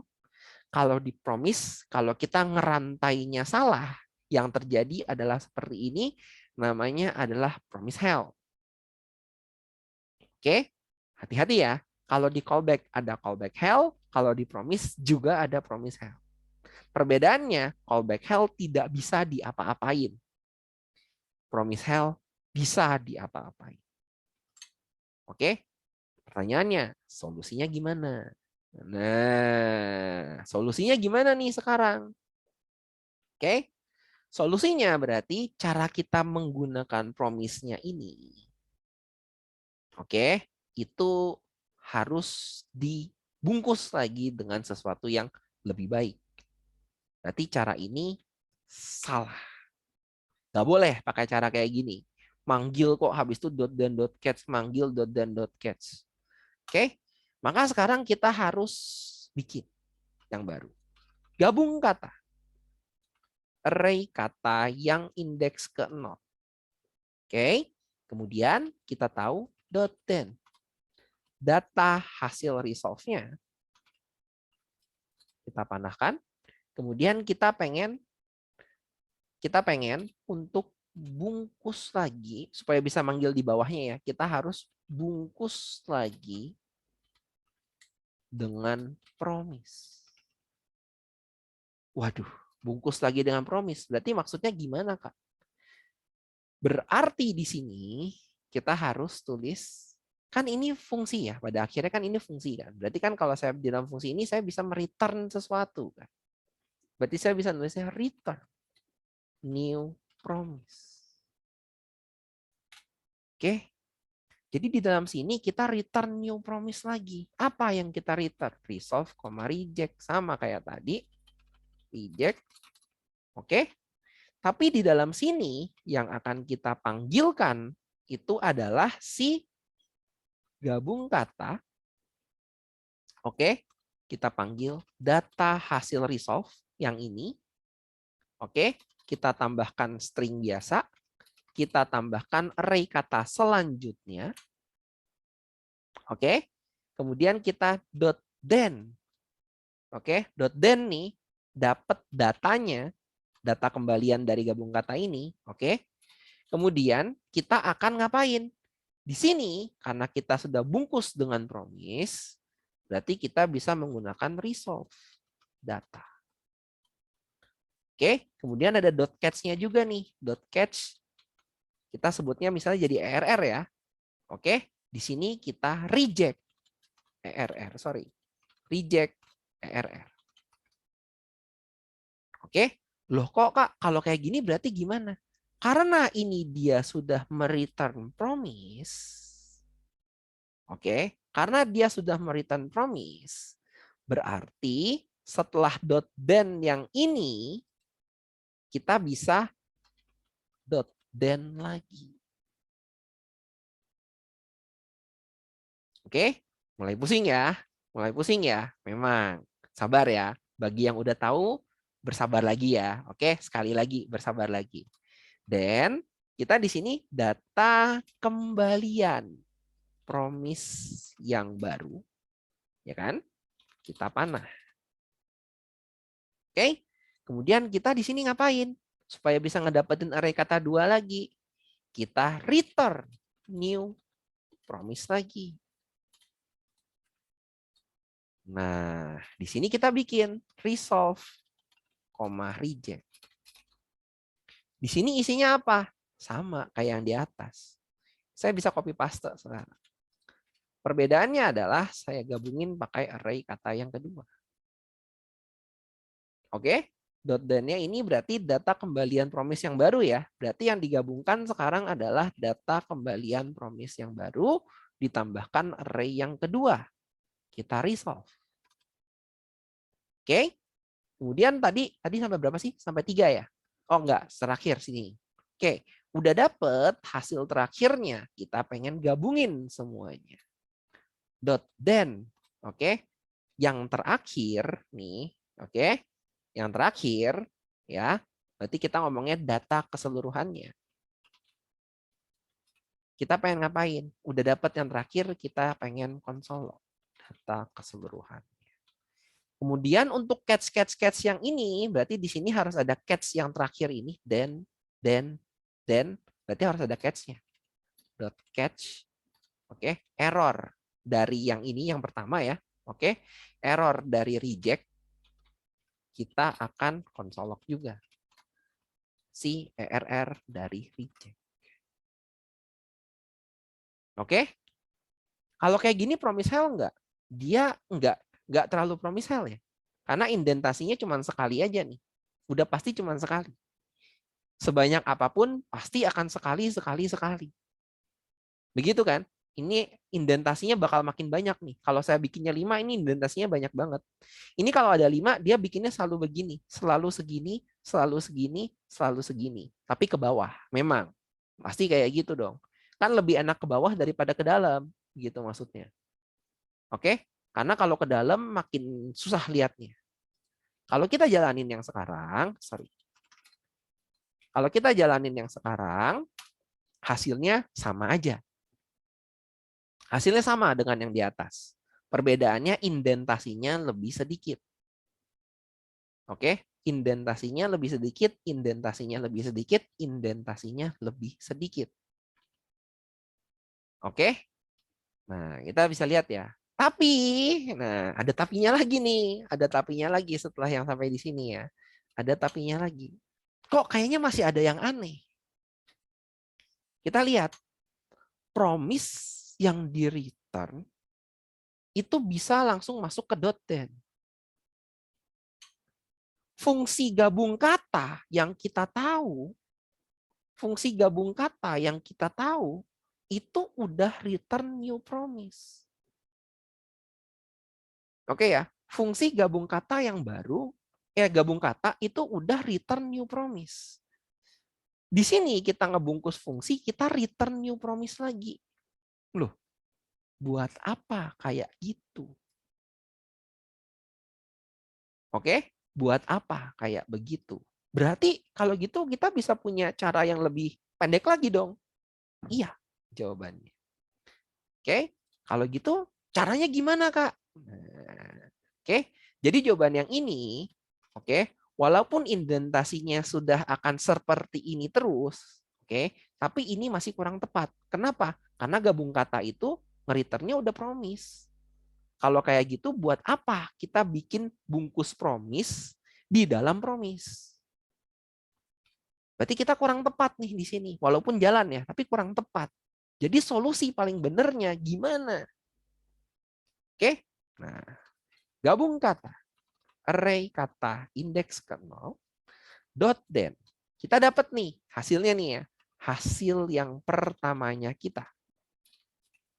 Oke, karena kita tahu gabung kata ini menghasilkan promise, dan tadi kalau return new promise kita bisa dot then, oke, maka yang akan kita returnkan di sini untuk yang selanjutnya adalah si gabung kata yang selanjutnya. Oke, return gabung kata, hasil pertama kita gabungkan dengan array kata yang pertama. Karena kita tahu dia ini adalah promise, ya kan? Berarti kita bisa dot then. Hasil kedua. Kita return lagi, gabung kata, hasil kedua ditambahkan dengan array kata indeks kedua. Dot then lagi, hasil ketiga. Kita bisa return lagi, gabung kata, hasil ketiga ditambahkan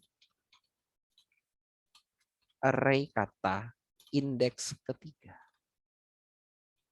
Dan terakhir, kita udah habis hasil keseluruhan.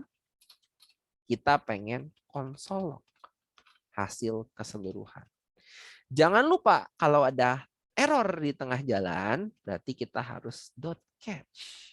ERR hasil resolve dari promise yang manapun.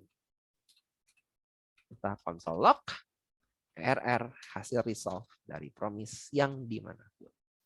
Sehingga ketika kita jalankan hasilnya seperti ini.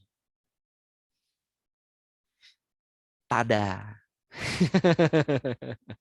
Jadi ini namanya adalah promise chaining. Yang sepanjang itu tadi, nah ini ya, ini kesalahan pertama ya, benar-benar promise hell. Yang ini sudah cukup benar, tapi kita mereturn promise di dalam promise, gitu kan? Ya kan? Ini gabung kata kan promise, kita return lagi new promise-nya. Jadi kayaknya kurang tepat. Yang terakhir karena kita tahu ini promise, kita return kan dan dot then, return kan dot then, return kan dot then, return kan dot then. Jadi yang tadi panjang banget dari callback, kita bisa bikin pendek dengan promise. Begitu ya kira-kira ya teman-teman. Ini adalah promise chaining yang lebih tepat. Gitu. Oke, kita masuk Q&A. Sorry, Q&A-nya di sini ya. Kak, ada promise heaven nggak? Waduh, waduh, waduh, waduh. Nggak ada ya promise heaven ya. Case yang barusan itu promise di dalam promise dong, Kak. Iya, betul. Promiseception di sini. Kelebihan promise-nya satu. Yang kedua ini. Oke.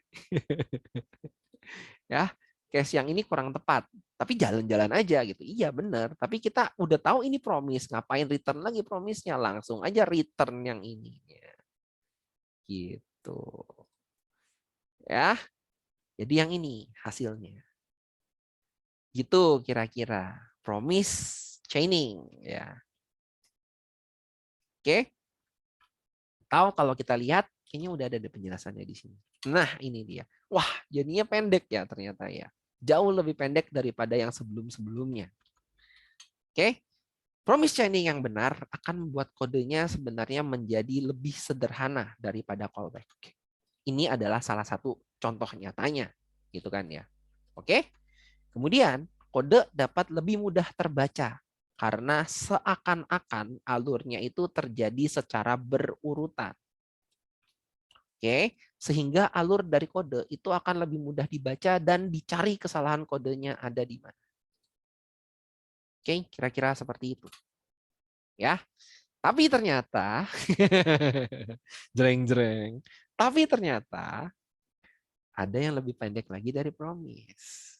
Waduh. Ada yang lebih pendek lagi dari promise. Namanya adalah async await. Waduh, udah dijotos lagi katanya. Callback panjang, dijotos pendek promise, ternyata dijotos lagi async await. Oke? Async await itu merupakan pengembangan lanjutan dari promise. Oke? Dan ini backward compatible dengan promise. Artinya, kalau kamu bikin promise, berarti bisa dijadikan async await. Dan semua async await bisa dijadikan promise. Oke? Itu ya jadinya ya. Ingat kata-katanya baik-baik. Backward compatible dengan promise. Kita lihat. Contoh penulisannya ya. Oke? Contoh penulisannya. Atau kita pakainya yang di sini gitu ya katanya ya. Nanti deh, kita pakainya yang ini aja langsung ya. FS Promises dan versi async await. Oke, kita langsung lihat kodenya yang ini ya. Slidonya ketutup. Waduh, waduh, waduh, waduh. Kenapa slidonya ketutup? Sebentar ya, teman-teman ya. Slidonya ketutup, slidot do. Waduh. Sebentar, sebentar. Iya. Wah, wah, wah, wah, wah. Sebentar ya, teman-teman ya. Maaf ya. Saya nggak ada Ctrl Shift T di sini. Wah. Sebentar. Yes, promise. Ya, maaf ya teman-teman ya. Oke, baik. Kita lanjut ya. Nasib yang taunya cuma false promise. Waduh. Oke, kita seperti itu ya, teman-teman ya. Oke, di sini kita lihat lagi yang promise udah sorry. Ke tutup dulu deh semua. Kita lihat kodenya yang ini. Oke. Jadi, kalau kemarin kita pakai callback punya FS ya. Oke, FS Node.js. Kita lihat di sini. Oke. Sebenarnya dia selain pakai versi callback, FS itu juga menyediakan versi promise-nya. Oke. Jadi FS itu ya yang ada di Node.js ini karena dia membuat versi callback, dia juga membuat versi promise-nya. Oke, kita lihat aja contoh kodenya ya, langsung ya. FS promise itu require-nya beda. Kalau FS require-nya FS biasa, itu callback versinya. Di sini yang akan saya gunakan FS/promises yang menyatakan bahwa FS-nya ini sudah menggunakan versi promise. Oke, lalu kita nulisnya gimana? Kita nulisnya seperti ini. Const data untuk ditulis. Ini janji kemarin ya. Kan ada read file ya kemarin. Berarti hari ini saya pengen ngomongin tentang write file-nya. Oke, data untuk ditulis. Ada suatu objek dengan nama message yang tulisannya adalah halo dunia. Oke, di sini harus dijadikan string. Kenapa? Karena JSON itu bentukannya adalah string. Oke, ini hasil akhirnya kayak gini ya ceritanya ya. Oke, jadi JSON itu hasil akhirnya adalah string. Jadi kalau tadi waktu kita baca sebagai string, kita harus jadikan dia sebagai JavaScript-nya pakai JSON.parse. Kalau kita pengen nulis ke dalam JSON, kita harus jadikan dia sebagai string dengan menggunakan JSON.stringify. Oke, jadi JSON.stringify supaya jadi string. Oke ya, JSON stringify. Jadiin string. Kemudian fs write file-nya. Di sini saya pakai dummy 2 JSON ya. Saya nggak tahu deh bisa nggak ya. Di sini saya forking dulu aja. Kita refresh dulu ya sebentar. Saya nggak sign in soalnya jadi pasti forking. Oke, kita lihat ya di sini ya. Saya pakai nama filenya adalah dummy2.json di sini. Oke, kemudian saya masukkan string data untuk ditulisnya. String data untuk ditulisnya. Oke, karena dia versinya adalah promise, berarti kita bisa menggunakan .then-nya dan .catch-nya. Oke, jadi kalau kemarin ada fs_read file ya, berarti ada fs_write file juga. Oke, kalau kemarin pakai versinya callback, kita akan menggunakan versinya promise di sini. fs_write file dummy2.json bla bla bla, string data untuk ditulis. Oke.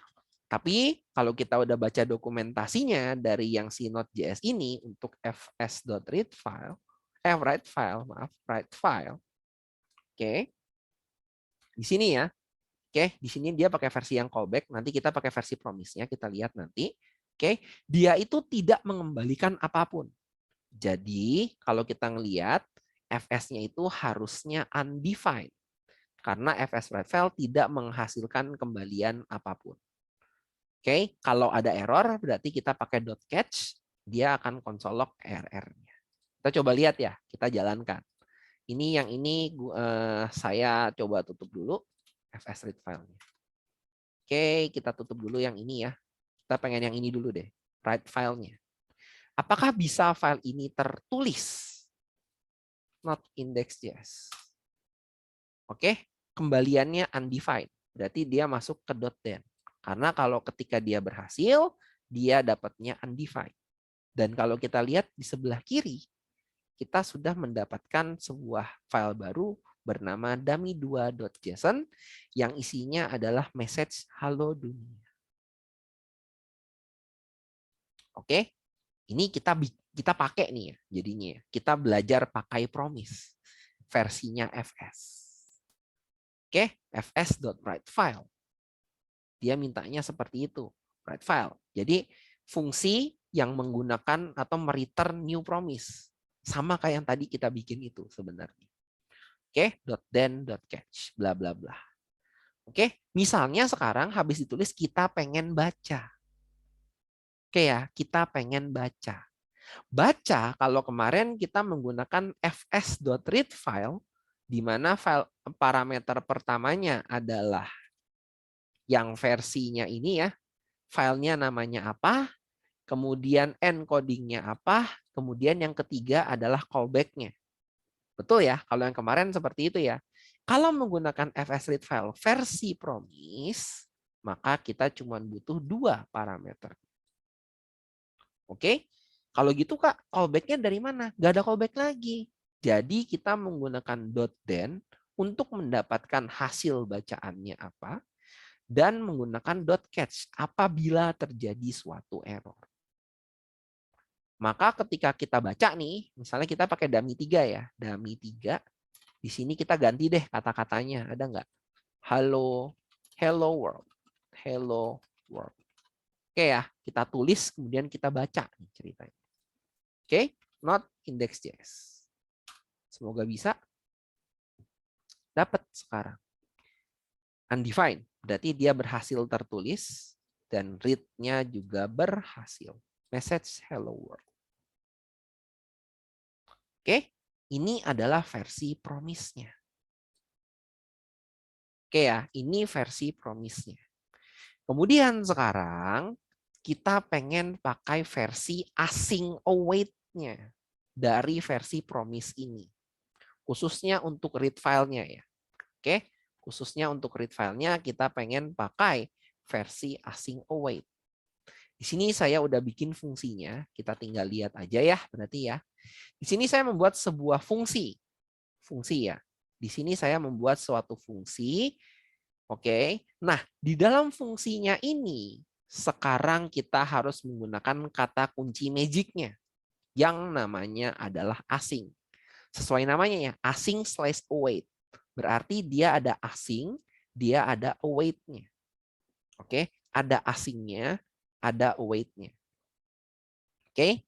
Nah, di sini kita harus mengetahui bahwa async await itu tidak memiliki catch bawaannya. Artinya, dia tidak bisa membaca error.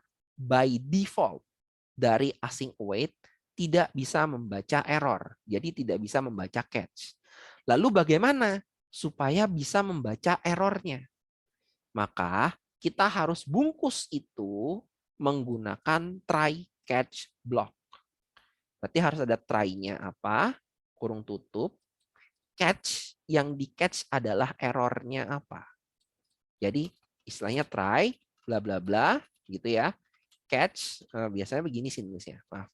Try bla bla bla, kemudian catch rr bla bla bla. Do some logic, oke. Kemudian error logic. Gitu ceritanya. Try catch block istilahnya. Oke, seperti ini. Kemudian di dalam sini ngapain? Di dalam try-nya kita ngapain? Oke, di dalam try-nya adalah kita akan membungkus semua logik dunia sempurnanya. Atau kita bungkus logik berhasilnya di sini. Oke, kita fs read file yang tadi yang pakai .den .catch yang isinya tadi adalah data hasil bacaan ini. Maka di sini kita juga const atau let data hasil bacaan yang sama dengan den-nya.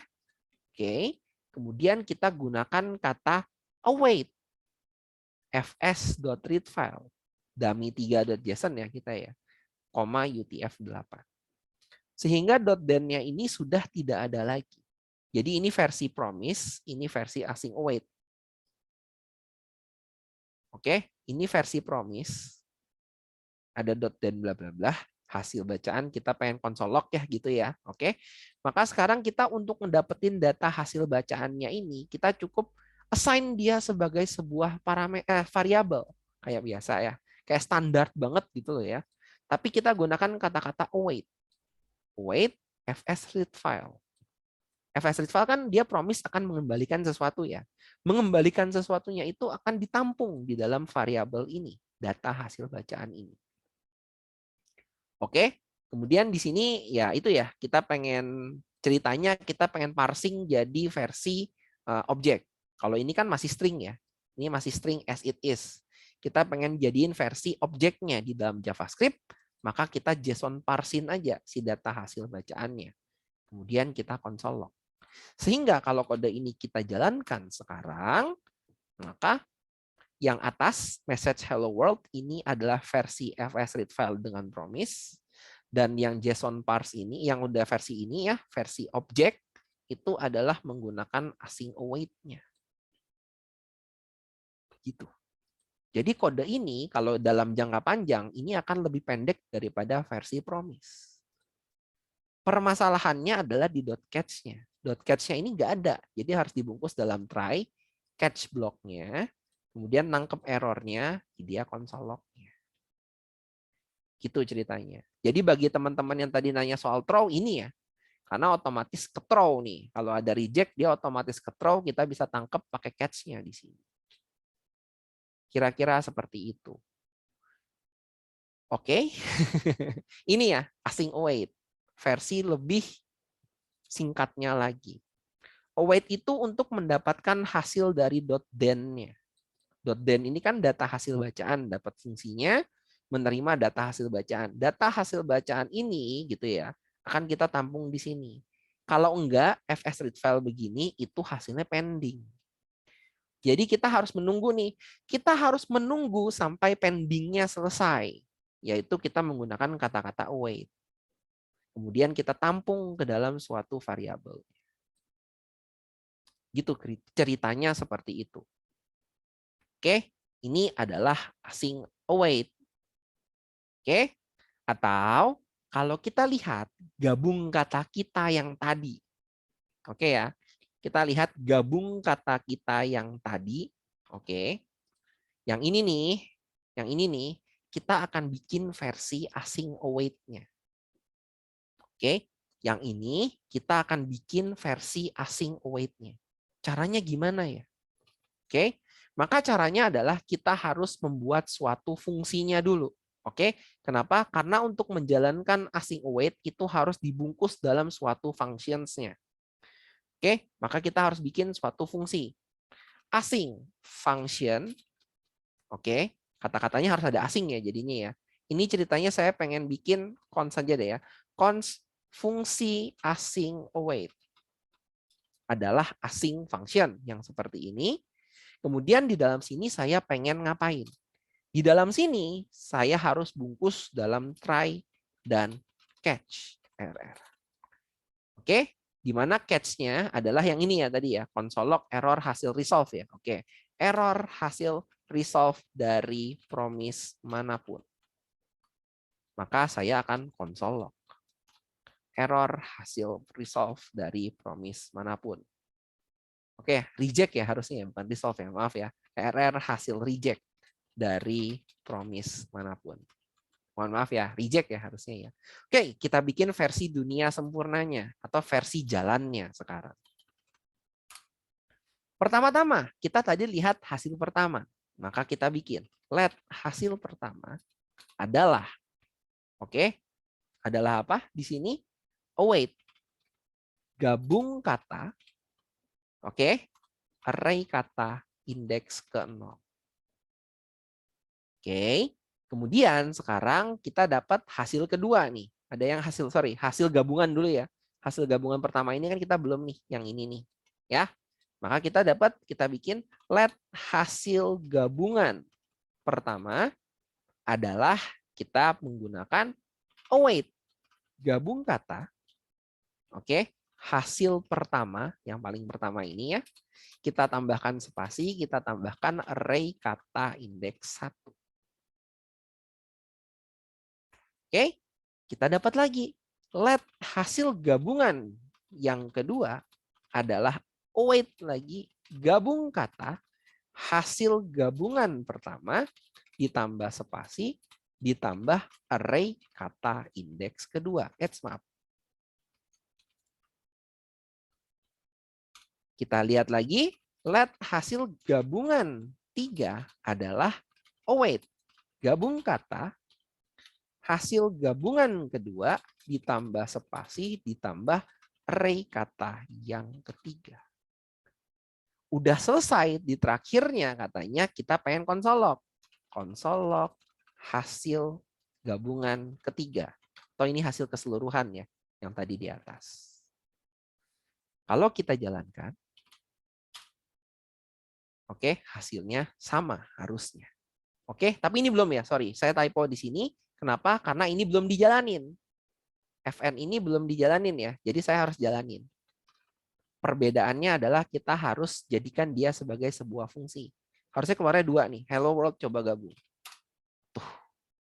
Hasilnya sama. Oke, hasilnya sama. Jadi seakan-akan nih sekuensial nih sekarang. Seakan-akan kayaknya kok kayak biasa ya. seakan-akan. Padahal sebenarnya di balik layarnya prosesnya udah banyak yang aneh-aneh. Apakah bisa dijadikan pakai satu for? Maka jawabannya belum tentu bisa. Itu nanti kalian harus coba sendiri. Oke. Jadi ini versi promise chaining. Ini versi async await dari sini.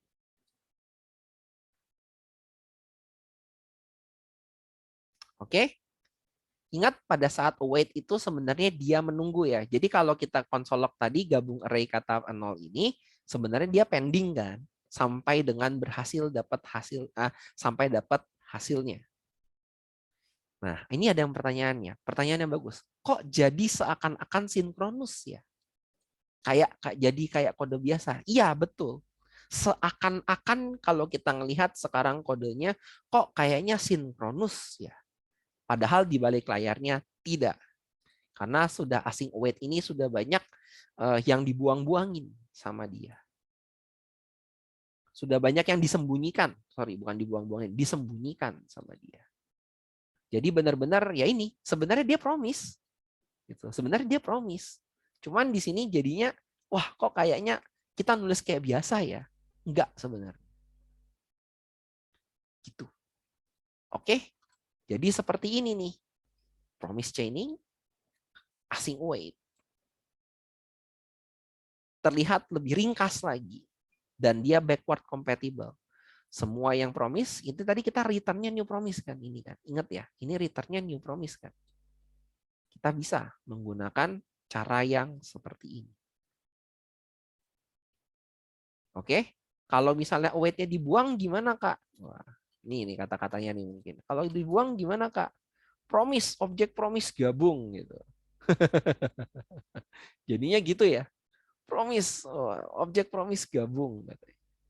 Hasilnya jadi aneh. Ini yang atas, ini jadinya yang bawah ini. Nah, kalau misalnya saya tutup ini semua nih ya, biar kita tahu ya hasilnya. Await-nya saya buang, saya jalankan. Tuh, promise, objek promise gabung. Jadi aneh di sini. Oke, kira-kira seperti itu ya, teman-teman. Memang agak aneh jadinya. Tes-tes. Kok jadi sinkron? Ya, memang seperti itu. Async await.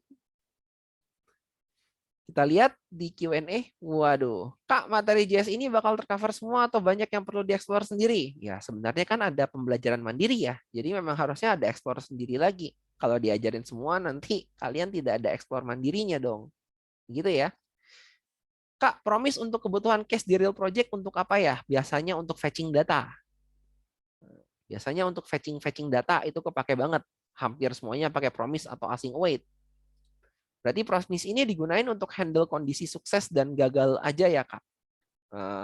In some point berarti iya, betul. Handle kondisi sukses dan gagal aja. Iya. Oke. Kak, deklarasi promise tidak wajib menggunakan new promise ya? Harusnya sih pakai. Harusnya sih pakai ya. Karena di sini kan sebenarnya saya pakai return new promise di sini. Walaupun saya bungkus dalam fungsi. Gitu ya, karena saya butuh pakai parameter. Ya.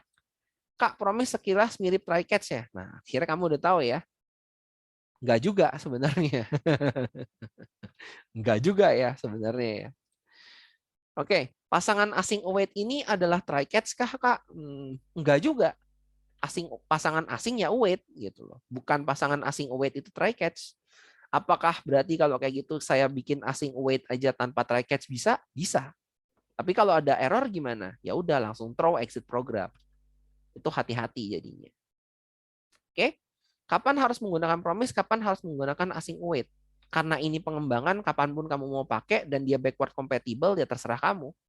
Itu masalah preferensi. Karena semua yang promise bisa di async await kan, begitu juga sebaliknya. Berarti nggak usah pakai set timeout lagi ya Kak kalau pakai await. Set timeout itu cuma analogi kalau kamu pengen comot data secara lama. Sekali lagi dari kemarin ngomongnya seperti itu. Bukan berarti kalau harus pakai set timeout semuanya. Enggak. Kak, apakah nulis sketch wajib? Kalau kamu nggak pengen errornya kelihatan, ya udah nggak usah tulis sketch. Tapi berarti kalau kamu bikin kayak gitu jelek dong programnya. Masa programnya berhasil doang? Nggak mungkin kan? Kan kita harus mikirin errornya juga. Async await apakah hanya untuk dipakai di fungsi aja, Kak? Iya, betul. Async await harus dibungkus di dalam fungsi. Jadi kalau nggak ada fungsi, kamu langsung await gitu, nanti dia protes. Misalnya kayak gini nih, kita pakai await doang nih, kita jalanin nih. Marah dia. Await is only valid in async functions. Tuh tulisannya. Oke? Jadi harus tulis async. Await, gabung kata. Satu, kata satu. Bisa kalau mau mah. Oke? Try bisa lebih dari satu, Kak? Enggak ya. Try di dalam try, nanti jadinya try hell dong. Kalau di sini ada catch lagi gitu ya, try hell dong. Buat apa? Gitu. Ya, jangan. Itu nanti dicoba sendiri aja ya dalam pembelajaran mandiri kalau begitu. Oke? Kira-kira seperti itu. Pasti pusing, ya, nggak usah diomongin lagi. Namanya juga baru belajar kan untuk yang ini, pasti pusing. Tenang aja. Oke? Nah, jadinya kita akan ngomongin ini ya. Jadi sependek itu. Jadi sependek ini gitu kan async await katanya. Pembelajaran hari ini. Pergunakan cara async await sebisa mungkin. Tapi bukan berarti promise dilupain ya. Karena kembali lagi, async await bisa dipromisin, promise bisa di async awaitin. Gitu ceritanya. Oke? Berarti udah bahannya habis sampai di sini. Bablas lagi katanya. Oke lah. Siap. Bablas lagi ya berarti ya malam ini ya. Maaf kalau begitu. Kita lihat Q&A sudah tidak ada. Berarti. Oke, duduk terasa semakin online. Oke ya, berarti Q&A sudah habis. Kita akan masuk ke tantangan ya, berarti ya. Oke, tantangannya. Jeng jeng, kita lihat dulu. Saya copy dulu ke sini. Dor. Oke, kita lihat ya untuk tantangan kita di hari ini. Sebentar, kayaknya saya belum buka deh di sini. Ya, benar. Sebentar ya. Saya buka dulu tantangannya hari ini. Apakah tantangan kita di hari ini repositori saya? Akhirnya waktunya tantangan katanya. Waduh. Sudah menunggu-nunggu dari tadi. Wah. Oke, kalau gitu. Sebentar ya. Challenge promise.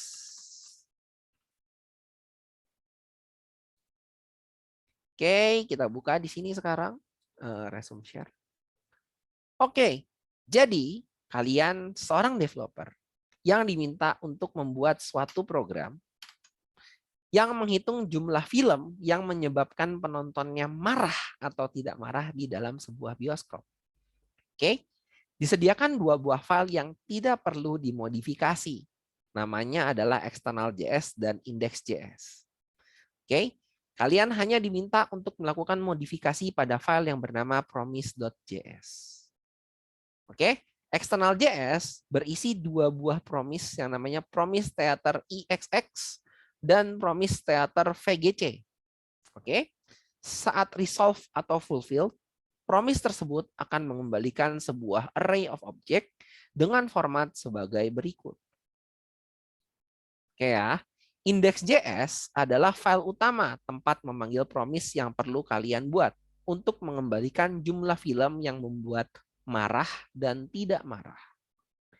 Kalian diminta untuk membuat promise pada file bernama promise.js dengan nama promise output. Promise output akan menerima parameter emosi yang berisi kata-kata marah atau tidak marah. Fungsi promise output ini akan membaca data dari promise theater EXX ya dan promise theater VGC secara berurutan. Kemudian menghitung jumlah marah atau tidak marah dari film yang ditonton oleh seseorang. Contoh, di sini dikasih tahu bahwa promise output dengan string marah akan menghasilkan outputnya adalah 4. Promise output tidak marah akan menghasilkan output adalah 2. Oke, jadi ada nih filenya nih. Wah, promise-nya udah dikasih di sini. Gitu ya. Oke, kalian diminta untuk menggunakannya di dalam promise.js ini. Tuh. Bagaimanakah caranya? Jeng-jeng. Itu yang harus kalian buat. Oke, kira-kira seperti itu untuk materi kita di malam hari ini. Oke ya. Jadi lebih singkat jadinya setelah kita tahu, tapi jadinya ya itu juga ya. Semakin singkat berarti akan semakin kompleks. Biasanya sih seperti itu ya. Oke, karena udah tahu makin banyak. Oke, kira-kira seperti itu. Berarti untuk materi kita di malam hari ini sudah selesai. Oke, besok gak ada kelas ya Kak? Waduh, kalau besok ada kelas lagi nanti kepala kalian pecah loh. Oke, kira-kira seperti itu. Berarti saya sekarang stop sharing dulu. Oke. Lalu ada yang nanya, tantangan pakai promise atau asing? Wah, itu karena backward compatible saya serahkan kepada kalian. Toh backward compatible gitu ya. Oke. Baik, kalau seperti itu berarti sekarang saya stop recordingnya juga. Dan berarti materi malam hari ini kita sudah selesai. Terima kasih ya semuanya sudah datang di dalam pertemuan kita di hari ini.